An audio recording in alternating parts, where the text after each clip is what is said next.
Inspiration chassidique du jour, 25 Adar Aleph.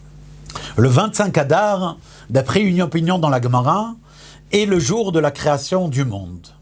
L'Hashem haaretz umelo'a, à Dieu appartient la terre et tout ce qu'elle contient, Tevel veyoshveba, la planète, le monde et tous ses habitants, car il l'a fondé sur les océans, etc., etc., tout le psaume 24 du Teilim.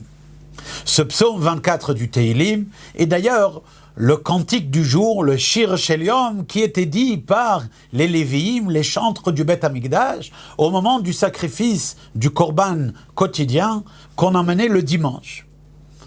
En effet, la Mishnah dans Masechet Tamid, à la fin, nous enseigne le Shir Shel Yom, le cantique journalier que les Lévi'im avaient l'habitude de chanter dans le Beth Amikdash au moment où on emmenait le Korban du jour. Hashir shehayu halevi'im omrim bebet Amikdash. Vous reconnaissez peut-être ce passage, ces mots, car en effet, on a l'habitude également de le dire dans la tfila, dans la prière. Après Ashrei uva leTzion, on dit Hayom Yom Rishon beShabbat, Hayom Yom Sheni beShabbat. On est tel était jour de la semaine, ce jour-ci, tel était le chant dit par les Lévi'im. Or, ça n'a pas toujours été le cas qu'on mentionnait ce passage-là dans la tfila. D'ailleurs, encore à ce jour, il existe différentes coutumes par rapport à ce qu'on dit ce passage-là. Quels sont les jours où on le dit? Certains ne le disent pas le Shabbat. Est-ce qu'on le dit après Alenu, comme un rajout à la prière? Différents minagim. Rabbi Shneur Zalman, en suivant l'approche de la Kabbalah, l'a mis tout de suite après Kaddish Titkabal, tout de suite après le Kaddish qui parle que Dieu accueille et agrée notre prière qui correspond donc à notre sacrifice du jour. Eh bien, à ce moment-là, il a mis le Shir Shel Yom. Et il a également rajouté les versets de conclusion. Hoshienu, Hashem Elokenu, viens-nous en secours, l'Éternel notre Dieu, Vekabetzenu minagoyim, recueille-nous, rassemble-nous de parmi tous les peuples du monde, ramène-nous en terre d'Israël, etc.